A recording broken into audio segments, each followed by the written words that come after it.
Өнгөрсөн он том хуврын автобусны жолооч нар нийтдээ 394 осол авар гаргасан нь 2014 онд гарсан нийт зам тээврийн ослын 1.4%-ийг нийцэлж байгаамаа.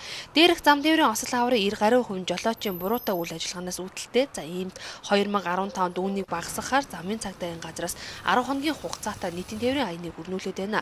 Энэ аяны хүрээнд өнгөрөх хоногудад нийтийн тээврийн аж ахуйн нэгжүүдэд шалгалт хийхэд согтолтын зэрэг өндөртөө хэд хэдэн жолооч бүртгэгдэжээ.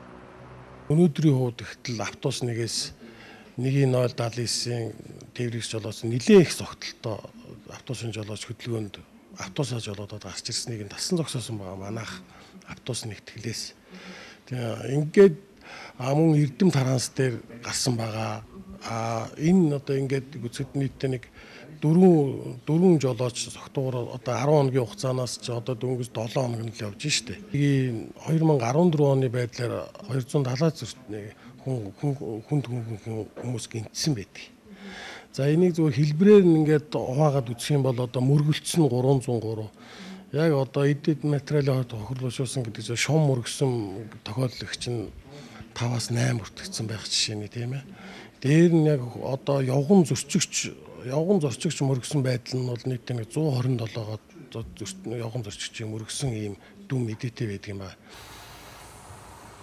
Нийтийн тээврийн салбарт гарч буй зөрчил дутагдлыг арилгахын тулд тухайн салбарт ажиллаж байгаа боловсон хүчинд илүү анхаарал хандуулах хэрэгтэй хэмээн иргэдгэлтгээ. Уг нь нийтийн тээврийн жолооч нар тавигдах тусгай стандарт бүхий шаардлага манай улсад бий. Энэ дээр бол жолооч маань бол ерөнхий боловсролын суурь болон бүрэн дунд боловсролтой байх ёстой. Автобусны жолооч бэлтгэх тусгай дамжааг дүүрсэн байх ёстой.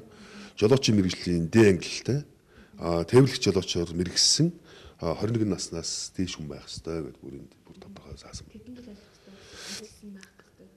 Мэдээж энэ дээр тэр туршлага мэдээж байна. Тий 3 жилээс дээш гэдэг тийм зал байдаг.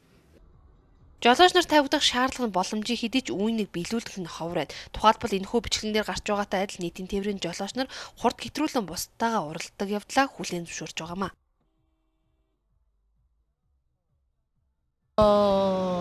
Цаг юунаас л авч байна. Цагаас л авч байна тий. Цаг нөлөөд нь шүү дээ. Одоо бид нар цаг заасан байхгүй 90 цагаараа.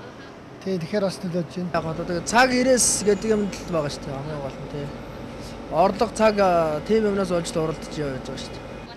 Энэ цаг орлогоос л болно шүү дээ. Цаг орлогын даалгавар те тэрийгэ биелүүлж байгаа цалин аавна. Тэгэл ард хурдгаа толдоо нэг 5 хүн ачихаа тэгэл. Энэс л болж байгаа шүү дээ. Цалин мөнгө дутуу ажиллах хугацаа нурт байдгаас шалтгаалаад энэ салбарт ажиллах боловсон хүчин дутмаг болсныг Том умрын автобусны холбоос мэдээлж байсан.